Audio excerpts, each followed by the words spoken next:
Introduction. This book lays out a vision and rationale for a more sustainable agriculture, one that regenerates the natural resources essential to farming and can replace the prevailing industrial model that routinely depletes those resources. We also look at how changing the way we farm and how we market food can make our food system healthier all along the supply chain and open more opportunities for democratizing the food system. To underscore the urgency of transforming our farming model, we will spend time critiquing industrial agriculture and its flagship, industrial food animal production, also known as IFAP, as well as the feed grain system that is essential to IFAP's functioning.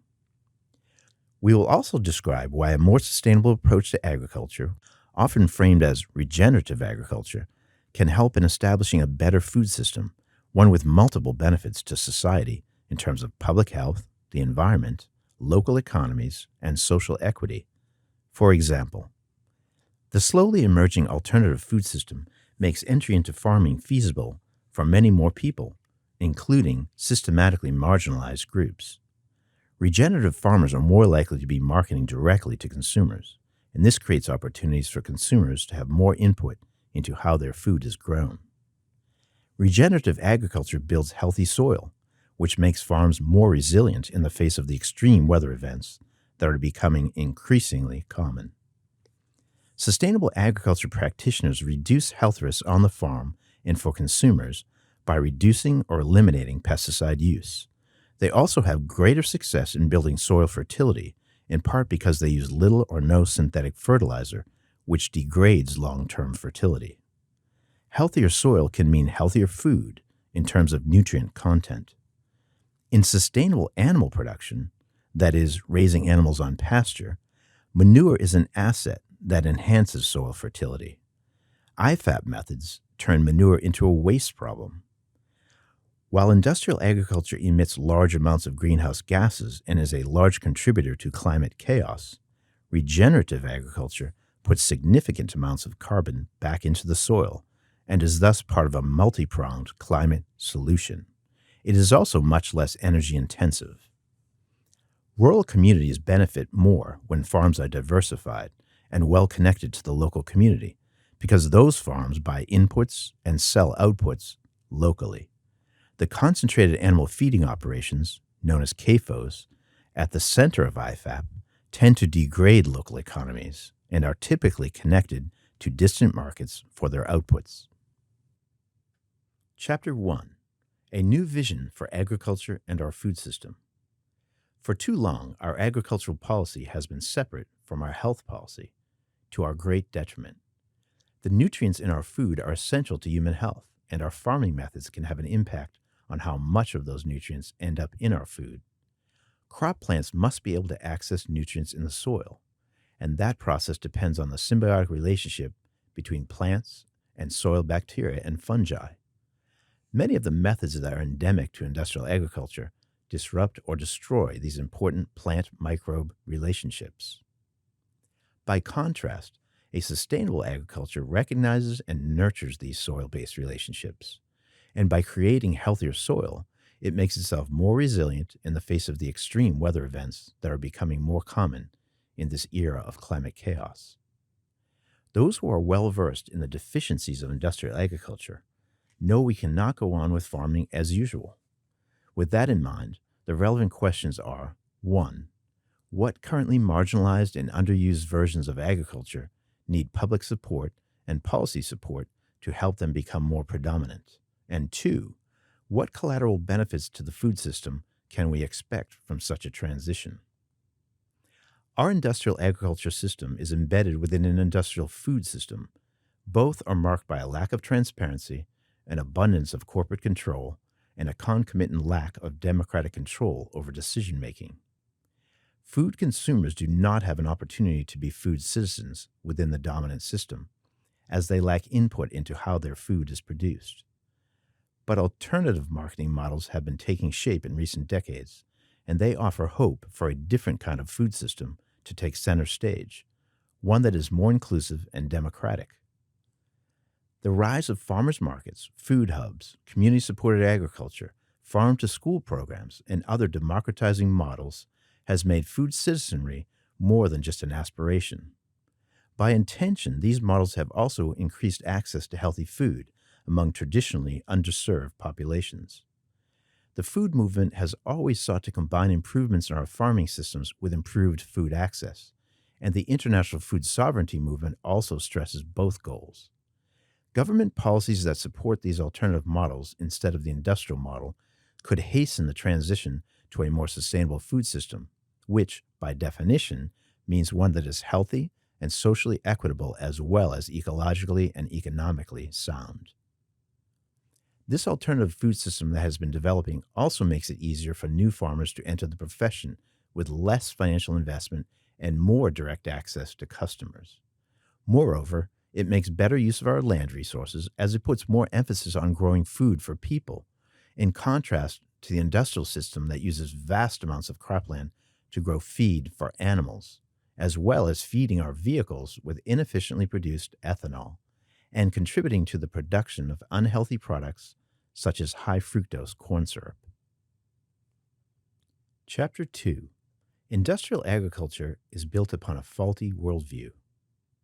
A quote from Evan Leonard: "Living systems cannot be standardized. They require diversity and some degree of redundancy to adapt to changing environmental conditions." Our current era of highly industrialized agriculture, which represents less than 1% of the agricultural age in its duration, has been marked by high productivity, but also the degradation of resources, soil erosion, water pollution, diminished biodiversity, etc., as part of the price paid for that productivity.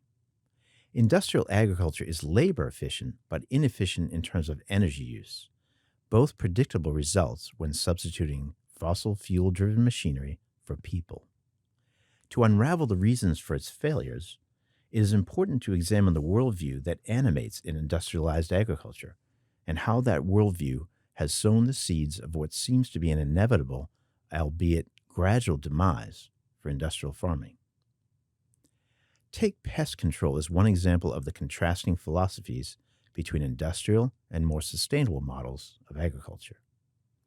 Perhaps the most foundational principle in sustainable agriculture is to work with nature as our model rather than trying to outsmart or subdue nature with synthetic chemicals, as industrial agriculture does most infamously in the area of pest control. Healthy natural systems are rarely plagued by large-scale pest infestations because species that prey on pests keep them under control, even if they don't obliterate them. By contrast, pesticide interventions often have short-term success but lead to bigger problems long-term, as targeted pests achieve resistance to these pesticides and bounce back faster than the species that prey on them. Insects and their arthropod relatives have had success in developing resistance to human-made chemicals designed to kill them, as more than 500 species are resistant to insecticides. Each time a new class of insecticides is brought into use, resistance to those chemicals arises in as few as 2 years, and at most within 20 years. Weeds display a similar resilience in response to chemical interventions. As of March 2023, there were 518 unique cases of herbicide-resistant weeds globally, involving 267 species. Weeds have evolved resistance to 21 of the 31 known herbicide sites of action, and to 165 different herbicides. Herbicide-resistant weeds have been reported in 97 crops and in 72 countries. These are just some of the unintended consequences of pesticide interventions, all of which reflect the inherent flaws in applying linear thinking to natural systems. This linear approach seeks to deal with a problem, such as a pest, in isolation, without accounting for the natural system in which it exists. As a renowned systems thinker, Richard J. Bodden, once said, "As what we do in the world is a function of the way we see it, there is a drastic need for us to change the way we go about our seeing as a prelude for fundamental shifts in the way we do things. Unless we, as agriculturalists, accept a shift in our thinking and practices, agriculture and the environments in which it is practiced will be pulled into an ever-declining involution with catastrophic effects on the well-being of mankind, and of the environments in which we all live. Bodden offered those words in 1991, and sadly, they are even more relevant today. Pesticide use is perhaps the best example we have of the flawed use of linear thinking, as its unintended or negative consequences are enormous. In addition to the environmental damage they cause, pesticides are responsible for a heavy burden of human disease and deaths. Some have estimated that nearly 400 million cases of unintended acute poisoning from pesticides occur among farmers and farm workers worldwide each year, resulting in 11,000 fatalities.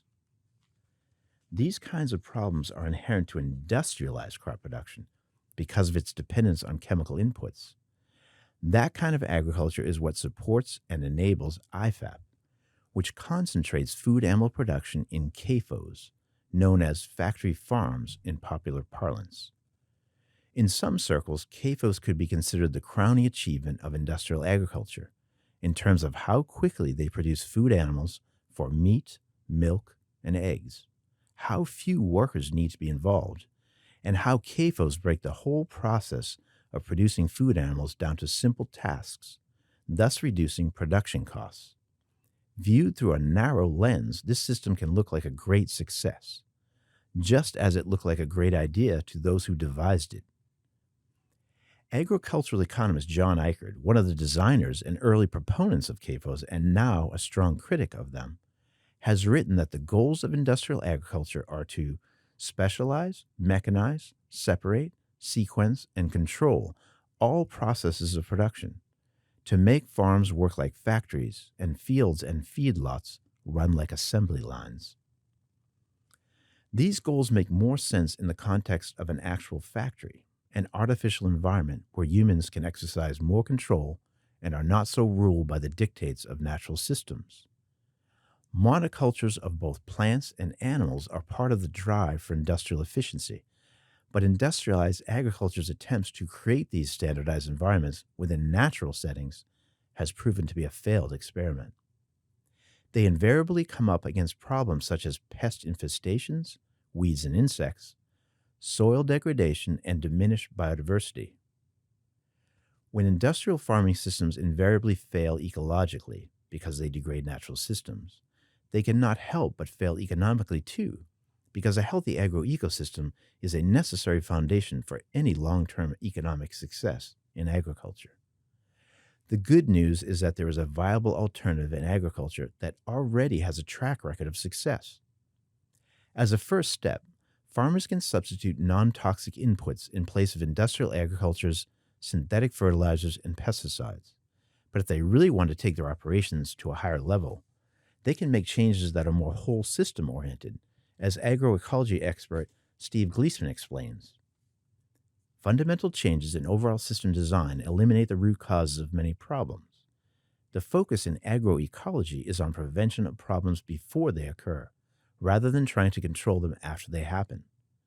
Problems are recognized, adjustments made in internal site and time-specific design and management approaches, instead of solely by the applications of external inputs. A good example is the reintroduction of diversity in farm structure and management through such actions as ecologically based rotations, multiple cropping, agroforestry, and the integration of animals with crops. This type of holistic approach to farming is precisely what is needed as an antidote to the misapplication of linear thinking that characterizes industrial farming. Linear thinking might see a pest problem, for example, and say, what chemical will destroy this pest? Instead of asking, how can I redesign my farm in a way that blunts this pest problem? Chapter 3. Some Semantics: Sustainable versus Regenerative. Before delving more deeply into possible alternatives to the industrial model, it is helpful to first discuss some common terminology related to sustainable agriculture. Many terms have been used to describe movements to make agriculture more environmentally friendly, including organic, conservation agriculture, and agroecology. Recently, regenerative agriculture has come to the forefront as an approach to achieving greater sustainability. It has overlaps with those other movements, but also distinctive characteristics. In some non governmental organizations and private sector partners are working on creating a widely accepted definition. Regenerative agriculture has been described as a holistic land management practice that leverages the power of photosynthesis in plants to close the carbon cycle and build soil health, crop resilience, and nutrient density. Regenerative agriculture practices are ones that 1. Contribute to generating and building soils and soil fertility and health. 2. Increase water percolation, water retention, and clean and safe water runoff. 3. Increase biodiversity and ecosystem health and resiliency. And 4. Invert the carbon emissions of our current agriculture to one of remarkably significant carbon sequestration, thereby cleansing the atmosphere of legacy levels of CO2. Like organic agriculture, regenerative seeks to minimize external inputs to a farm. Regenerative has much in common with sustainable agriculture, but attempts to go beyond the idea of sustaining resources like soil and instead rebuilds or regenerates soil health by nurturing the biology in the soil. Regenerative agriculture is not a new term. The Rodale Institute was using the term regenerative organic agriculture in the early 1980s, and the concept goes back much further. Witness the early 20th century ideas of George Washington Carver, or indigenous farming practices that are much older. However, regenerative has gained many new advocates because of the experiences of farmers around the world who have shown what is possible in terms of soil building and other ecological enhancements to their farms. Practices that are common to regenerative agriculture but not exclusive to it include 1. No-till or minimum tillage to minimize or eliminate harms to soil organisms that are essential to plant health, particularly fungi and bacteria, which carry minerals to plants in exchange for carbohydrates derived from photosynthesis. 2. Soil building through natural amendments such as compost and manure, plus the use of cover crop mixes and complex crop rotations to enhance soil fertility. All of these are biologically based enhancements in contrast to industrial agriculture's use of synthetic chemicals as fertilizers. 3. Well-managed rotational grazing systems that enhance fertility and promote more plant growth without promoting erosion or the other negative side effects of poor grazing practices. Chapter 4. The Cult of Corn and Soy. You could call industrial animal agriculture a success if you focus on its sheer volume of output. In 2020, the production of meat, milk, and eggs accounted for 45% of all U.S. farm income, or $165 billion worth. Feed crops, that essential CAFO companion, pulled in an additional 16% of farm income. A majority of the cropland in the U.S. is devoted to corn and soybeans, and a large share of that output is fed to confined animals. Just over 70% of the soybean harvest and about a third of the corn harvest. The CAFO system creates demand for commodity feed crops, and this demand is also driven by government programs that incentivize farmers to grow corn and soybeans even when prices are low for these crops, as government payments close the gap between the market price and the price the farmer needs in order to be economically viable. Industrial agriculture has become so enamored of these two crops that a 2019 Modern Farmer magazine headline referred to a, quote, cult of corn and soy. Rather than expand the repertoire beyond corn and soybeans, in some agribusiness circles it is assumed that instead industrial agriculture will just find more uses for these two crops. Witness this quote from AgFacts, an online newsletter for commercial growers. Recent declines in soybean exports have made worsened returns. The uses of corn and soybeans must grow in the future if corn and soybean returns are to reach higher levels. If uses do not increase, a combination of two items will need to occur. Financial aid and intervention from the federal government will need to continue, or secondly, farmers will need to make financial adjustments as well as lower cash rents. One federal agency says some government subsidies go to recipients whose farmland is not economically viable in the absence of these payments.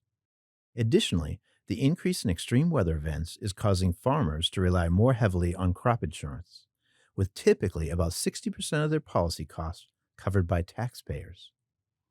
Subsidies flow disproportionately toward the largest farms, toward commodity growers, and often toward non farmers who are renting their land to a farmer. They also skew heavily toward producers of corn, soybeans, and wheat, and disproportionately benefit white farmers over producers of color. Much of this federal money could be redirected towards supporting farmers who transition to regenerative, as well as new farmers who use these methods, creating a double benefit as we lose the negative impacts of industrial agriculture and gain the positive impacts from its alternative. Chapter 5: CAFOs and Land Use. The vast majority of our meat, milk, and eggs are produced in CAFOs, and all the feed grain that goes into the CAFOs is produced through an industrial system. This means that moving away from CAFOs and toward more pasture based operations could have profound effects on land use across our farming system. A University of Iowa report describes CAFOs as feeding operations with a large number of animals, for example, at least 1,000 beef cows, raised on food that is grown elsewhere and shipped to the operation, and where animals remain confined indoors for 45 plus days at a time. CAFOs now represent the dominant model of livestock production in the United States, particularly in poultry and swine production, where, according to the EPA, land and labor needs to raise animals have been substituted with structures and equipment. Land use is still a big part of the system. It just doesn't typically happen in proximity to the animals who consume the feed crops grown on that land. The CAFO system demands concentration and specialization in crop production. That is, larger and larger enterprises, each one producing only a few commodities. This is reflected in the fact that just 4% of U.S. farms control 58% of the nation's acreage in production, and just 5% of farms control 75% of farm sales. It is also reflected in the fact that about 70% of U.S. cropland was devoted to corn and soybeans in 2020. This excludes non-food crops such as cotton. The vast majority of farmers who grow corn or soybeans for animal feed grow them in rotation, with soybeans restoring some of the nitrogen taken up by corn. However, adding one or two crops to this rotation has been shown to reduce fertilizer and herbicide use without reducing profits. Note that all of these crop rotation schemes involve annual grains, which typically means the land is plowed, which invites all the negative impacts of plowing. Also, annual crops have shallow root systems that do not capture as much carbon as perennial plants do. Where do you find perennial plants? For one, you find them in the pasture land that is the basis of a sustainable system for animal agriculture. Chapter 6: Regenerating Land.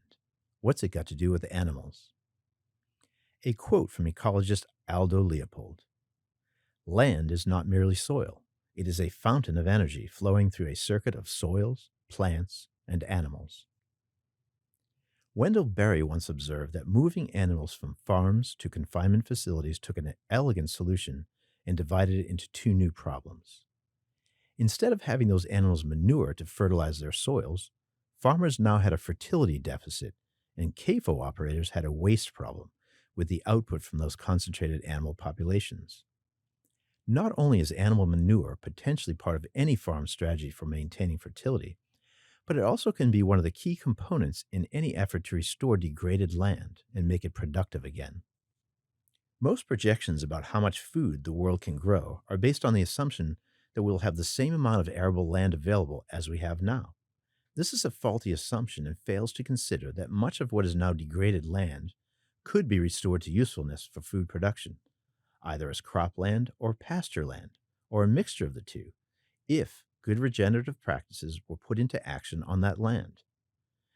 There are sufficient examples of this phenomenon to warrant scaling up a global effort to restore degraded land for food production. One such effort has been the restoration of 10 million acres, or 10%, of China's Loess Plateau, an area about the size of the Netherlands. Soil erosion from the Loess has contributed to devastating dust storms that have plagued Beijing for decades. Loess is a mineral rich soil that was formed when glaciers ground down rock. It can be very rich agricultural soil, but it is also prone to erosion, particularly by wind because it is fine and loose. The successes of the Loess restoration have been summarized thusly. Funding from the World Bank and the Chinese government helped restore 4 million hectares of land, reportedly more than doubling the incomes of local farmers, reducing erosion by 100 million tons of sediment annually, reducing flood risk, and dramatically increasing grain production. Socially, it aimed to strengthen household stability and reduce migration to cities. Environmentally, restoration aimed to improve soil health, reduce erosion, ensure cleaner water, and sequester carbon. The project included the introduction of Kashmiri sheep into the Loess, as well as dairy cattle, but with limitations on where they could graze so that erosion would not result. Through their dung, the sheep helped spread seeds and improve the soil seed bank, which contributed to the regeneration of Loess grasslands. This success story could be replicated in similarly degraded regions, thus expanding our base of arable land on which to farm. At a minimum, this requires that enough will and enough resources are brought to bear on the project of regenerating degraded land. Presumably, if we consumed more animal products from this type of pasture-based regenerative farming and less from confined operations, as well as less overall, we would be dampening demand for feed crops and mitigating all of the problems attached to them.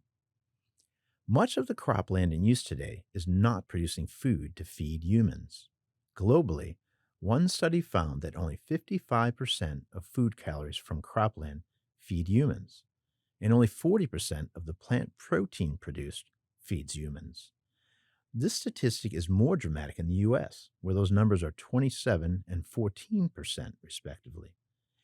To shift some of that cropland over to pasture land would not necessarily diminish our food producing capacity, and in some cases could even increase it, depending on how crops from that land were being used previously. Healthy natural systems tend to include large herbivores, for example, bison on the prairies. And when ranchers use grazing plans that mimic nature, they improve land rather than degrade it. Grazing animals stimulate new plant growth, whether they be cattle, goats, horses, or other herbivores. The key is to mimic the traditional mob grazing habits of herbivores on natural grasslands. Those herbivores crowded together for safety's sake, to provide some protection from predators. In managed systems that lack natural predators, ranchers must force this mob behavior by using fenced paddocks to crowd animals together on a small piece of land at any one time. It might seem counterintuitive, but this method helps restore land as long as the land is given sufficient rest once animals are removed from it. In other words, mob grazing must be combined with a rotational plan that constantly moves animals from one patch of land to another. And this rotational grazing method should somewhat mimic the way bison moved across the prairie, for example. As late as 1800, the bison numbered up to 40 million in North America, and their herding and migration behaviors helped build the prairie's fertility and resilience over millennia. Chapter 7: Gathering Up Our Allies in the Soil. A quote from soil scientist Anne C. Kennedy. It is imperative that an understanding of soil microorganisms and their ecology be developed, so that they may be used to benefit agriculture, especially weed management. David Montgomery, a geologist who has written extensively about agriculture's link to the fate of civilizations, says there have been 4 agricultural revolutions, and the world could be on the cusp of a 5th one. This one based on improving and maintaining soil health by nurturing the biological life in the soil. One could describe this as a transition from a chemical age of agriculture to a biological age. This prediction is based both on the failings of our chemical approach and the unexplored possibilities for making alliances with the organisms in our soil that help crops thrive through the nutrient exchanges that happen in the root zone. A lot of human capital has been expended for the sake of creating a dizzying array of agricultural chemicals designed to kill the organisms we don't like on and around our crops: weeds, insects, pathogenic fungi, etc. Yet all of these chemicals have not eliminated the pest problems that plague farmers. At best, they fend off pest problems, only for a short while. Then insects and weeds develop resistance to our chemical solutions. What if, instead of continuing to trust in chemical interventions that attack pest organisms, we turned our attention to propping up those organisms that are beneficial to crops and are part of their natural defense system? To switch to this approach, we will need a better understanding of the biology that makes up the soil food web, a woefully understudied ecosystem, but one that has demonstrated a tremendous ability to increase crop yields without the toxic side effects of pesticides. One soil scientist described the incipient nature of this area of research. There is clear evidence that plants shape microbiome structures, most probably by root exudates, and also that bacteria have developed various adaptations to thrive in the rhizosphere niche, or the root zone. The mechanisms of these interactions and the processes driving the alterations in microbiomes are, however, largely unknown. Leonardo da Vinci once said, "We know more about the movement of celestial bodies than about the soil underfoot." Sadly, that quote still rings true 5 centuries later. Soil science has been described as an uncommon major with only 259 graduations per year from U.S. colleges. There is plenty of room to improve our store of intellectual capital in this area. Consider, for example, that scientists have only identified an estimated 1% of soil microbial species. Much more soil biology knowledge will be needed if we are to produce the academic underpinnings for a biological age of agriculture. Chapter 8: Energy Trading. I'll give you a dime for that penny. A quote from evolutionary biologist Wes Jackson: "We've got to put a cap on carbon in order to start living with limits. If we do that, I'm quite optimistic as to what beautiful things will happen." With climate chaos deepening, there is a desperate need to uplift food and farming systems that are not founded on fossil fuels. By some estimates, our industrial food system uses fossil fuel to the tune of 15 kilocalories of input for every kilocalorie of food output. In other words, it's like we're paying a dime and a nickel into the system for every penny we get out. Even conservative estimates put the energy input to energy output ratio at nearly 10 to 1. A good trade-off? Well, it's one that only makes sense because of the Earth's massive storehouse of fossil energy built up over millennia. One that ideally we would not be using, because its use means emitting more greenhouse gases when the greenhouse effect is already wreaking havoc with natural systems. Instead of continuing on this unsustainable path, we can exploit the energy production capacity of plants, whose process of photosynthesis creates a sort of pipeline between the sun and the soil, transforming the sun's energy, light energy, into carbohydrates, or chemical energy, that feed soil organisms and thus store energy in the soil. The organic matter that farmers so value in their soil is merely the sum total of all the organisms that are living or dead in that soil, plus its decaying and decayed plant materials. All this soil life is directly or indirectly dependent on plant photosynthesis and its carbohydrate production for its existence. Since all living things contain carbon, it is not surprising that more than half of soil organic matter is carbon. Most farmers are happy to build up the organic matter in their soil because of its numerous benefits to their farming operation. For example, improved water retention and water infiltration, greater storage capacity for nutrients, and greater nutrient availability. Meanwhile, they are doing something good for the atmosphere by taking carbon out of it. Much of the heat-trapping carbon that is in our atmosphere was once in our soil. By converting so many of our natural landscapes into built environment, such as roads, buildings, and parking lots, and by disturbing land through tillage, we have both released a lot of soil carbon into the environment and reduced our capacity to store carbon. Reconnecting our solar pipeline could put much or even all of that carbon back into the soil, where it belongs. Estimates of how much additional carbon could be sequestered in agricultural soils each year start at 5% of current carbon emissions, but go up steeply from there. By one estimate, U.S. agriculture could cut its greenhouse gas emissions in half by 2050.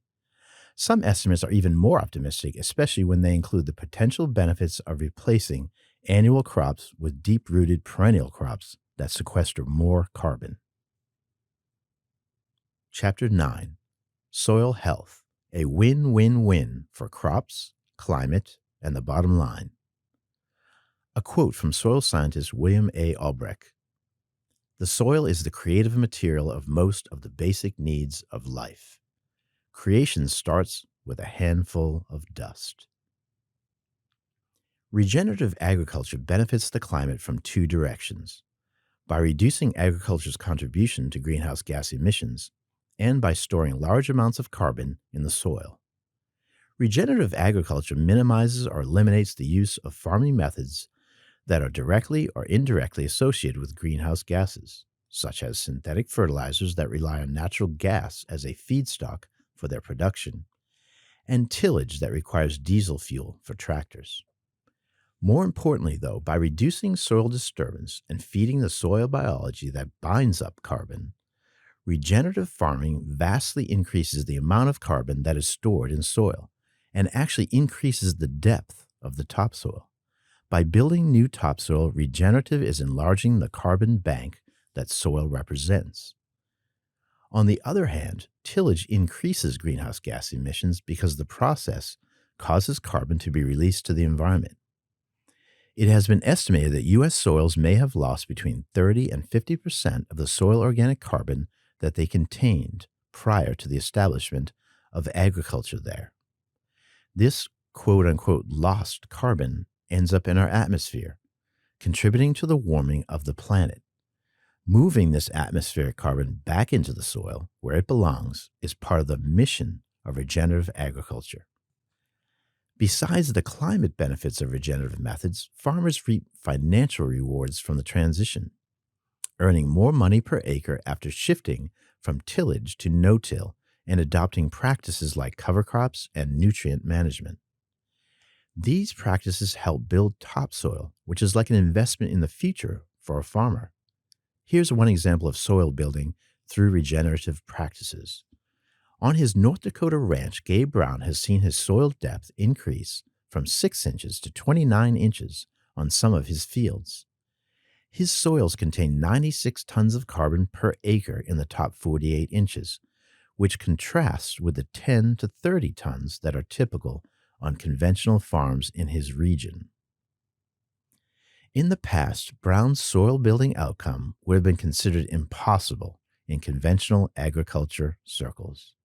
To put this in context, USDA's Natural Resources Conservation Service, which was founded in 1935 as the Soil Conservation Service, has long touted its accomplishments in reducing the rate at which topsoil is lost on U.S. farms. Building new topsoil was not even considered as a goal for the Soil Conservation Service. There has been a predominant assumption that topsoil is a mostly non-renewable resource, but regenerative farmers are disproving that. As climate chaos deepens, we are seeing more and more extreme weather events such as floods, droughts, and heat waves, leading to crop failures and yield decreases along with the corresponding economic damages. In 2020 alone, U.S. farmers suffered an estimated $6.5 billion in damages from extreme weather. Building topsoil is a crucial intervention for making farmland more resilient, as healthy soil can lessen the effects of both floods and droughts, as well as heat waves. Healthy soil allows for more effective infiltration of rainfall, providing a defense against floods. Organic matter in a healthy soil acts like a sponge to absorb much of the rainfall that occurs, even during deluges. Quote, "Most droughts are man-made," says Brown. "It is not how much rainfall you get. It is how much you can infiltrate into your soil, move throughout the soil profile, and hold it there with the organic material in your soil, end quote. The rainfall that ends up stored in soil and available to plants has come to be known as effective rainfall. The ineffective part of any rainfall is that which runs off the land because of soil compaction and hard pan layers caused by conventional tillage. Because of his regenerative practices that have created a soil with more pore spaces for water to infiltrate and more organic matter to soak up water, Brown's farm fields went from infiltrating only a half inch of rain per hour in 1991 to infiltrating an inch in 9 seconds and 2 inches in 25 seconds when they were tested in 2015. Now, even the heaviest of North Dakota rains won't carry soil off his fields. This ability to store water makes healthy soil more resilient when droughts occur too, as plants can tap into this stored water on an as-needed basis. Regenerative agriculture also stresses keeping soil covered with some type of plant life at all times, whether it be a cash crop, cover crop, or forage crop for livestock. This mitigates the drying effect that hot temperatures can have on topsoil. Not surprisingly, bare soil runs hotter than covered soil, and this is very detrimental to soil biology in the upper layers. While cover crops have become slightly more popular among industrial growers, they are still planted on just 5% of U.S. farm acreage. By contrast, they are a routine part of the toolkit for regenerative growers. Practices that are routine in industrial agriculture destroy soil biology and reduce or eliminate all of the healthy soil benefits described above. These practices include tillage and use of synthetic fertilizers and pesticides. Tillage is particularly hard on fungi, whose hyphal strands are cut up by tillage equipment, thus disconnecting the pipeline between plants and fungi that has mutual benefits. Plants send out messages to fungi in their root zone, and the fungi make nutrients such as nitrogen and phosphorus available to the plant that would otherwise be inaccessible. The plant, in turn, provides the fungi with carbohydrates derived from photosynthesis, a process which fungi cannot engage in. Synthetic fertilization tends to stress nitrogen and phosphorus, which in proper amounts can be a boon to plant growth, but when used in excess are destructive of soil life and create downstream problems. Their yield benefits also decrease over time with regular use. Moreover, when synthetic fertilizers are readily available to plants, they stop seeking out nitrogen and/or phosphorus from soil microbial sources. So this symbiotic relationship between plant and soil microbes is disrupted. Meanwhile, most of the pesticides applied to farm fields do not reach the targeted pest species, and pesticides cause significant collateral damage to the soil biology that is beneficial for plant growth. When we destroy soil biology, we are not only diminishing the prospects for our crops to thrive, but also missing an opportunity to store more carbon in the soil and thus mitigate the impacts of climate chaos. When soil runs off cropland, we are shrinking our carbon bank and causing downstream problems. Eroded silt builds up in rivers. Excess nutrients from synthetic fertilizers contribute to massive dead zones in water bodies such as the Gulf of Mexico. Keeping moisture in the soil also has a climate benefit, as water vapor is an underappreciated component of the greenhouse effect. Quote, while carbon dioxide may be the primary driver of global warming, there's more water vapor than other greenhouse gases, and it traps a lot more heat, says Peter Donovan of the Soil Carbon Coalition. Chapter 10. Food Democracy. Our Bodies, Our Food. The industrial food system is marked by a lack of transparency all along the supply chain. No better example of this is the fact that genetically engineered food is ubiquitous on our grocery shelves. Yet until recently, there was no federal requirement that they be labeled. Consumers have mostly gotten labels advertising the converse message, that a product does not contain genetically engineered ingredients. All this non-transparency despite a public that is overwhelmingly in favor of labeling genetically engineered foods. The food sovereignty movement is a backlash against this lack of transparency. but it goes beyond a critique of that deficiency in our food system.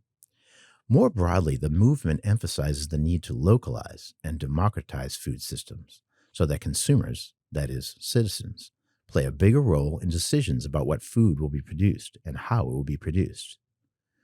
Meanwhile, this movement seeks to diminish the role of undemocratic food corporations, while also uplifting small-scale producers globally.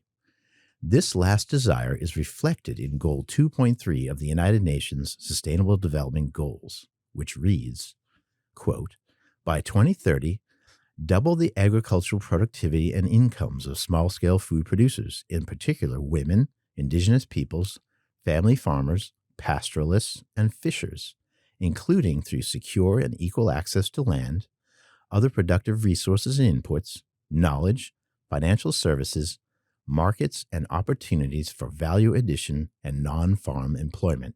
End quote. As a starting point, many consumers have been keen to shorten the distance between themselves and the people who produce their food. That's why we've seen an explosion in the number of farmers markets, food hubs, community-supported agriculture farms, farm-to-school programs, and other economic models that shorten supply chains and put consumers in closer contact with food producers.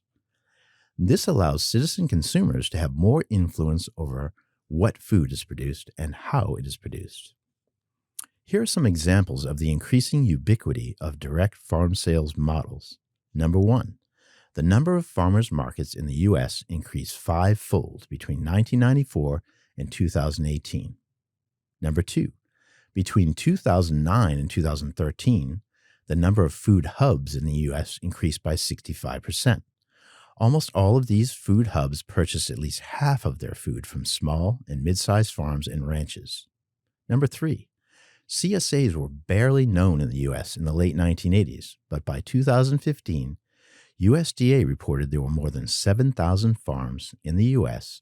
using this model. Number four, the farm-to-school movement, which did not get its start until 1997, now encompasses 65% of U.S. schools. These community-based models still only represent a tiny portion of the food economy, but their steady growth is hard to ignore, especially given that their success has come despite minimal policy support at the federal level. In addition, their success is likely to grow and attract more farmers, given that farmers who have direct-to-consumer sales tend to do better financially than farmers who do not. According to USDA's Economic Research Service, quote, "Farmers who market food directly to consumers have a greater chance of remaining in business than similarly sized farms who market through traditional channels. Farmers with direct-to-consumer sales had a higher survival rate. The differences in survival rates were substantial, ranging from 10 percentage points for the smallest farms to about 6 percentage points for the largest." End quote. Meanwhile, consumers' desire for more local control over food system decisions has also found expression through food policy councils, which have also seen significant growth. The first such council was formed in 1982, and as of 2020, there were nearly 300 food policy councils active or developing in the U.S. These food policy councils bring together wide-ranging food system stakeholders to work on issues such as healthy food access, food procurement, and food-based economic development. Their goals often overlap with the goals of the alternative food marketing models mentioned above. The idea of democratizing the food system comes to the forefront because of the decided lack of democracy in a current food system marked by corporate consolidation that negatively impacts farmers, workers, the environment, and the public's health. In a report entitled "The Food System, Consolidation and Its Impacts," a group of food system researchers assert, quote, "Because political democracy rests on economic democracy and vice versa, our laser focus must be on democratizing the agri-food system. Working together, policymakers, farmers, workers, and communities can help to curb monopolistic tendencies in the agri-food system, to shine a racial lens on agri-food system power and consolidation, to prioritize resilience and redundancy, to rethink core assumptions such as efficiency and property rights, and to encourage the development of alternative production and consumption arrangements." End quote. Because the food system is a microcosm of the overall political and social environment, efforts to democratize it are likely to succeed or fail based on the success of bigger picture efforts to strengthen democracy as a whole. Chapter 11: CAFOs de-skill farming and remove farmer autonomy. CAFOs are part of a policy that stresses keeping food cheap, and they make sense if we only care about this narrow goal and ignore all of their collateral damage to the environment and society. CAFOs have kept the price of animal products low by externalizing many of their costs in the form of air and water pollution and public nuisances, and de-skilling the role of producers in the first stage of the food chain. The CAFO system de-skills farm operators by taking most of the important decisions about how to run the operation out of their hands and writing them into a corporate contract that is not negotiable for the operator. For example, CAFO operators do not control the animal genetics, choices about animal feed, or decisions about where to market the final products. In fact, they are renting the animals and returning them to the corporate integrator once they have grown them to market size. Agricultural economist John Eichert has said that operating a CAFO is not real farming, and that CAFO operators, quote, end up as little more than corporate hired hands with minimum wage jobs. Their main responsibilities are to keep the feeders, waters, and ventilation fans running, and to dispose of the dead animals and tons of manure. In other words, they are afforded autonomy only in the areas of their operation that include costs and risks, but offer little or no reward. Meanwhile, instead of having an economic relationship with their neighbors because they are marketing products to them, the CAFO operator is often in a contentious relationship with neighbors over quality of life issues, such as odors and lowered property values, environmental health issues caused by manure spraying or manure runoff from their operation, or concerns about human health that include the potential impact of antibiotic-resistant organisms because of the rampant use of antimicrobials in CAFO animals. Thus, the CAFO system sets up operators to be bad neighbors and also drives a wedge through rural communities.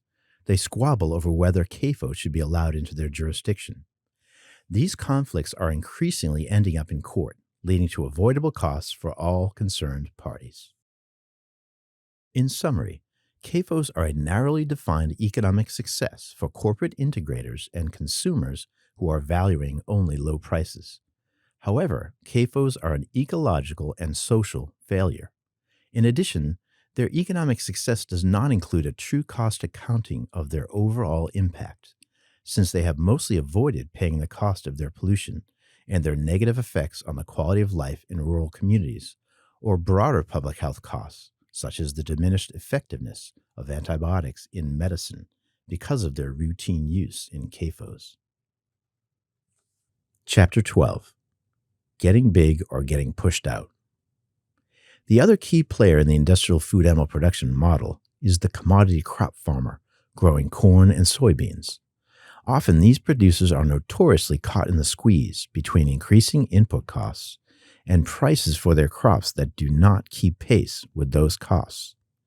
At both the input and output ends of the process, they are up against significant concentration, whereby a few firms can exercise control over pricing, and farmers have much less market power by comparison. Intentionally or unintentionally, these commodity growers have followed the get big or get out trajectory recommended to them by former USDA Secretary Earl Butz. An increasingly large share of our crop harvest happens on farms that are 2,000 acres or larger. Consolidation has been particularly acute in corn and soybeans, where the midpoint acreage tripled during a recent 20-year period. The midpoint acreage means half of all cropland acres are on farms with more cropland than the midpoint, and half are on farms with less. While increased farm size or consolidation might suggest greater power in the marketplace for farmers, this farm size phenomenon is no match for the greater concentration in the markets through which farmers buy inputs. Researchers often measure concentration in terms of a ratio called the CR4, which refers to the percentage of a market controlled by the top 4 firms in that market. At the global level, the CR4 has been measured at between 45 and 65% for these four input sectors: farm equipment, seeds, animal pharmaceuticals, and agrochemicals. A CR4 of 40% is considered the tipping point at which the top firms can control a market. In the corn seed market specifically, the four largest biotech companies increased their control from 50 to 85% between 1988 and 2015. Between 1995 and 2011, corn farmers saw their seed costs more than double, while yields increased by only 30%. The situation was even worse for soybean farmers whose seed costs more than tripled, while their yield rose only 19%. Plus, at the output end of corn farmers' operations, they are up against concentration among processors. For example, as of 2012, the CR4 for wet corn milling was 86. Similar to the situation in commodity crops, CAFOs have become more consolidated, and the market for the CAFOs output has become more concentrated. In a recent 25-year period, 1987 to 2012, consolidation among meat producers saw the herd or flock size per operation increase by more than 30 times in hogs and 8 times in laying hens, while both broilers, which are chickens raised from meat, and feedlot cattle more than doubled. Meanwhile, in terms of market concentration, the CR4s exceeded the 40% tipping point in every major sector of meat processing, as well as in dairy processing. Each of these commodity farmers, whether they are producing food animals or animal feed, is also producing pretty much the same product as other farmers in their sector. They can only outdo their competitors by being more effective at reducing input costs, by being the lowest cost supplier of an undifferentiated product, as organic farmer Fred Kirschman would describe it. He says this is one of the two ways to prosper in farming. The other way is to produce a product that is differentiated from the rest, based on qualities such as taste or a better food story. For example, a farm that is an especially good steward of the land. Kirschman points out that the undifferentiated products mostly serve the food retail sector, that is, supermarkets and grocers. The differentiated products, which mostly come from mid-sized farms, those very farms that are most likely to be failing in recent decades, are more valued in the food service sector, which includes restaurants, schools, and other institutional buyers. In general, large-scale commodity farmers do not have the option to differentiate. That is reserved for farmers who have more flexibility in what they produce and access to local and regional markets for their outputs, in part because they are right-sized for those markets. Chapter 13, Regenerating the Farming Workforce. A quote from writer and farmer Wendell Berry. "We started in the middle of the 20th century with the doctrine that there were too many farmers, and that's never been called off." As late as 1930, more than 20% of the U.S. population was involved in farming, but by the early 1970s, that number had fallen below 5%. During the same period, the number of farms went from a peak of 6.8 million to below 2.5 million. Both numbers continued to decline slowly in subsequent decades. Somewhat more encouraging is the fact that the USDA identified 27% of farmers in the latest census as new or beginning, meaning 10 or fewer years of experience. Additionally, USDA has reported that overall, 36% of farm operators are women, but a survey focused on young farmers found that 60% of that cohort were women. A large influx of new farmers, young and otherwise, male and female, is precisely what is needed if agriculture is to transition to a regenerative model. As plant geneticist Wes Jackson explains it, quote, "If we are to attend to the kind of detail that's necessary to save the soil resource, I think it's going to need a high eyes to acres ratio. That means the small farmer and lots of them watching the land." One group of researchers summed it up this way, quote, "Sustainable agriculture is knowledge-intensive work that substitutes experiential knowledge of farm ecosystems for harmful industrial inputs." The project of regenerating the farmer workforce can be twinned with the project of making agriculture more sustainable.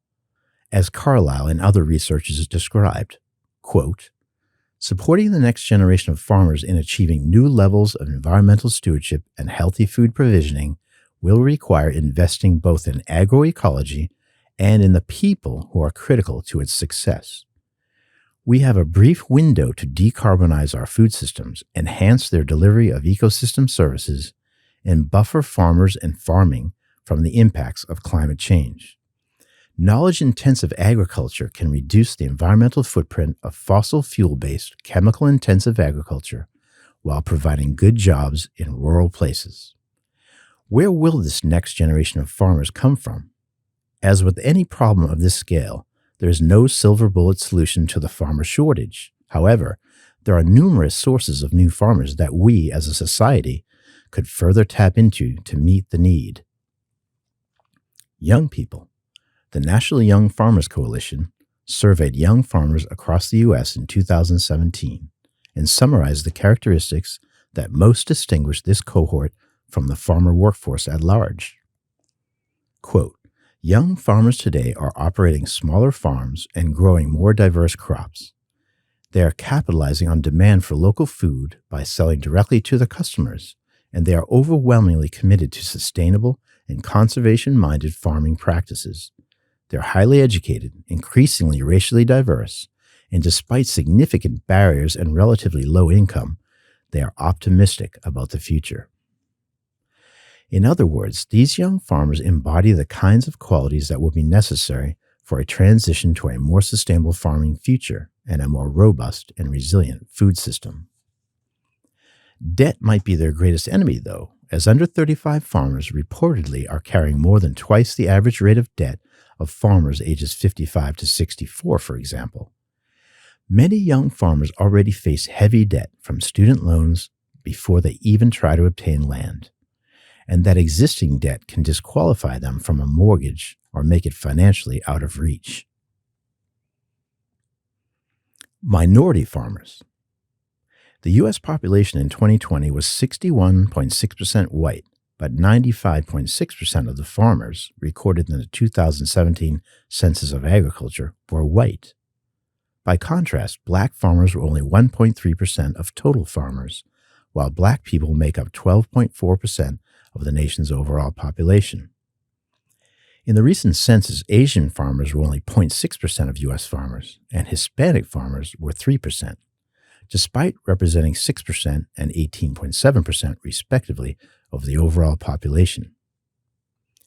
Bringing minority and female representation in the farmer workforce more in line with their overall share of the population could be a leading factor in growing the farmer workforce. Two of the most significant barriers to entry into farming are lack of affordable land and lack of access to credit. And lowering that second barrier will mean that USDA must reverse a long history of discrimination against female and minority applicants for loan programs. Military veterans. This population is well suited to farming, as veteran and farmer LaRon Morrell of Virginia would attest.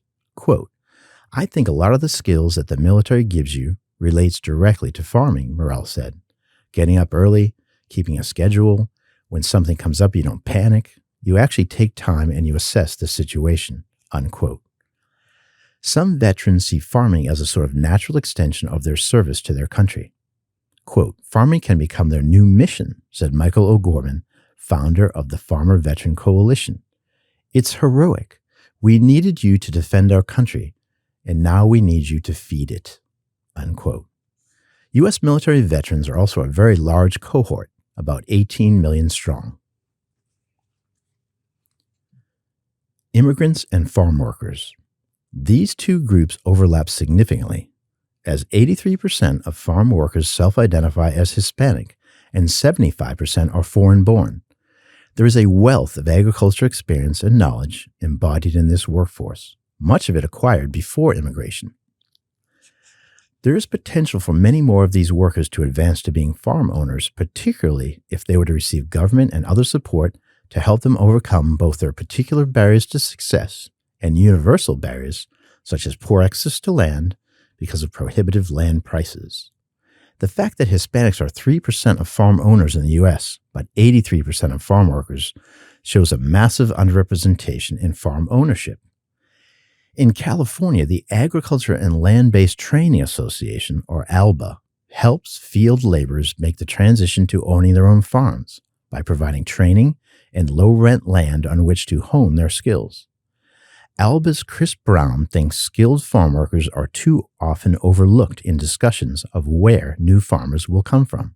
Quote, "You want new farmers and you have droves of them already in the field," he said. CAFO operators and conventional farmers. CAFO operators would be the heaviest lift in terms of achieving the transition to sustainable farming, especially because of these operators' debt burden. But a federal government bailout could help them pay off their debts and transition to a more sustainable model. There's a long-running precedent for various types of federal bailout. The earliest major one happened in 1792, and this particular type would provide a greater societal benefit than a lot of previous bailouts. The proposed Farm System Reform Act would put up $100 billion to help CAFO operators transition. This is less than a third of what the government shelled out in 2008 to bail out one company, Citigroup. That's inflation adjusted. If CAFOs were phased out entirely, rural communities would be spared the negative externalities, that is, pollution and cleanups, and instead gain neighbors they can fully integrate into the community instead of seeing them as adversaries. Chapter 14, From the Ground Up, Reviving Rural Communities. There has never been widespread community support for CAFOs that will explain their rapid growth. Only a top-down rural development strategy and manipulation of local governance by integrators. Plus, recent polls show public opinion is trending against their continued growth. As CAFOs have evolved as a rural phenomenon, the companies that promote them have had to become increasingly strategic about where to locate them, so as to minimize public opposition. In 2006, rural sociologist Curtis Stofren did a systematic review of 56 studies on the topic of industrialized farming and community well-being. He found, quote, largely detrimental impacts in 32 of the 56 studies, some detrimental impacts in 14, and no evidence of detrimental impacts in 10. Most of these studies did not involve CAFO communities, but CAFOs are the worst-case example of what industrial agriculture can do to a rural community. As early as 2002, agricultural economist Bill Wida was drawing distinctions between what he called areas of rural residential concentration and areas of rural agricultural activity. He explained that corporate integrators were keenly interested in locating CAFOs in the latter type of rural area, and equally averse to locating in the former, because one would be much more equipped than the other to fight CAFOs. Against this backdrop, Wida spelled out the siting strategy for CAFOs. Quote, "A CAFO is structured to view local residents as nuisances instead of assets. CAFOs crave isolation, and they are carefully designed to facilitate an isolated existence. They select areas close to good roads and railroads so they can import those things they need to build their facilities. They use or hire very few people and often import those employees who run their facilities. These people usually live far from the CAFO site. To reduce costs, the CAFO makes every effort to pay as few taxes as possible. This contrasts sharply with the characteristics of family farms, which are often passed down from generation to generation and dependent on strong ties to the local community and a well-founded expectation of permanence that benefits both farm and community. These real farms contribute more to the local economy and community than CAFOs because they purchase more inputs locally, sell more outputs locally, hire more people, and pay more taxes while using less of the public infrastructure. In addition, they do not diminish neighbors' property values the way CAFOs do. Regenerative farms that market directly to the public offer more viable entry points into farming than industrial farms because the startup costs are drastically lower. One accountant ballparked the cost for a novice to start up an industrial grain farm in the U.S. Midwest at over $5 million. By contrast, Estimates on the cost of starting a small, regenerative farm tend to range between $5,000 and $20,000. Chapter 15, a summary, the path forward for agriculture and the food system. A quote from agricultural economist John Eichert. The problems of CAFOs are systemic. They can't be solved by mitigating symptoms. Animal agriculture needs to abandon CAFOs as a failed system if there is to be a future for animal agriculture. With the industrial model, and most egregiously with CAFOs, agriculture has taken a wrong turn. A course correction is not only called for, it is the only real option we have, because stretching out the status quo over more decades has disastrous implications, especially in the context of climate chaos. Conversely, to not seize upon the promise of regenerative agriculture is to forego enormous benefits in the realms of ecology, economy, and equity. A large body of scientific evidence shows the negative effects of CAFOs and industrial agriculture in general on public health and the environment. CAFOs have been an economic failure for CAFO operators and rural communities. If we replaced industrial with a regenerative style, we would not only shed the negative impacts of industrial, but gain all the benefits of an agriculture that creates healthier soil and healthier agroecosystems, as well as healthier local economies that are less dependent on imports. Sustainable farms also increase resilience to weather shocks and market disruptions because they stress producing a diversity of crops and animals. We would also be embracing a more transparent farming culture, in stark contrast to the veil of secrecy that shrouds CAFOs. This transparent farming culture pairs well with the citizen-driven marketing models we described here, and would be a launching pad for the more democratic food system that so many people crave. That kind of system views food as a human right rather than merely as a commodity. Is it possible that growing public opposition to CAFOs means their days are numbered? We sincerely hope so, and have been working toward that outcome throughout our existence as a center. However, we're not naive enough to feel certain that the end of CAFOs is nigh, only that we seem closer to realizing that goal than we have ever been. That's why it seems appropriate to begin imagining what rural communities and the food system at large could look like in a post-CAFO world. If regenerative agriculture fails to supplant industrial agriculture as the dominant agricultural model, it will not be because it cannot measure up against industrial agriculture in terms of the effectiveness of its methods. Research is beginning to validate what regenerative farmers already know, that their methods improve profits and ecological outcomes. Our federal farm bill should acknowledge the benefits and the urgency of the transition described here, and it should be transformed into a farm and food bill that prioritizes food justice and gives greater support to local and regional food and farming systems instead of propping up the status quo. The greatest barriers to the farming transition we have proposed are entrenched economic and political interests that benefit from the status quo. They are formidable foes, but not indomitable. The regenerative movement will need strength in numbers and diversity, plus an acute sense of urgency as humanity's converging crises make rapid change an imperative.